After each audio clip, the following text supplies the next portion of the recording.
Friends sun Risers Hyderabad కనుక ఈ ఆటగాన్ని కొంటే మాత్రం సన్ రైజర్స్ హైదరాబాద్కి అయితే తిరుగుండదని చెప్పుకోవాలి ఫ్రెండ్స్. ఈ ఆటగాడు ఎవరో తెలుసుకోబోయే ముందర ఇంకా మీరు మన ఛానల్ అయితే సబ్స్క్రైబ్ చేసుకోకపోతే సబ్స్క్రైబ్ చేసుకోండి ఫ్రెండ్స్. ఎందుకంటే ఐపీఎల్కి సంబంధించిన ఎవ్రీ అప్డేట్ కూడా అన్నీ మన ఛానల్లో ఉంటాయి. ముఖ్యంగా ఆక్షన్కి సంబంధించిన లేటెస్ట్ అప్డేట్స్ అయితే మన ఛానల్లో అందరికంటే ముందుగా పోస్ట్ చేస్తారు ఫ్రెండ్స్. అలాగే సన్ రైజర్స్ హైదరాబాద్ ఎవరిని కొంటే బాగుంటుందని మీరు అనుకుంటున్నారో కామెంట్ చేయడం మర్చిపోకండి ఫ్రెండ్స్. ఇంకెవరు లైక్ చెప్తే లైక్ చేయండి ఫ్రెండ్స్. అతను ఎవరో కాదు, world cup hero Travis head friends. ఈ ఆస్ట్రేలియాకి చెందిన విధ్వంసకర ఆటగాడికి అయితే అన్ని టీమ్స్ కూడా ఇతని కోసం అయితే బిడ్ వేసే అవకాశం ఉంది. కానీ ఎస్ఆర్హెచ్ దగ్గర ఎక్కువ పర్సు మనీ ఉండడం వల్ల వీళ్ళకైతే అడ్వాంటేజ్ అయితే ఉండడం జరిగింది ఫ్రెండ్స్.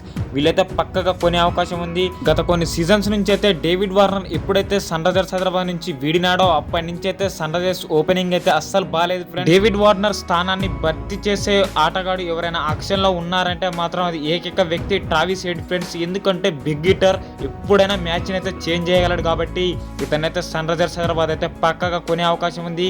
అలాగే ఇతనికైతే 15 కోట్ల వరకు పెట్టైనా ఇతన్ని తీసుకునే యోచనలో ఉన్నట్టయితే సమాచారం అయితే వస్తుంది ఫ్రెండ్స్. నిజంగా ట్రావిస్ హెడ్ కి అయితే అన్ని టీమ్స్ కూడా పోటీ పడతాయి ఫ్రెండ్స్. కానీ సన్ రైజర్స్ హైదరాబాద్ కి అయితే చాలా అడ్వాంటేజ్ అయితే ఉండే అవకాశం ఉంది. అలాగే సిఎస్కే టీం కాడ కూడా ఎక్కువ పర్స్ మనీ ఉంది కాబట్టి వాళ్ళు కూడా ఇతనైతే ట్రై చేసే అవకాశాలు అయితే ఉన్నాయి ఫ్రెండ్స్.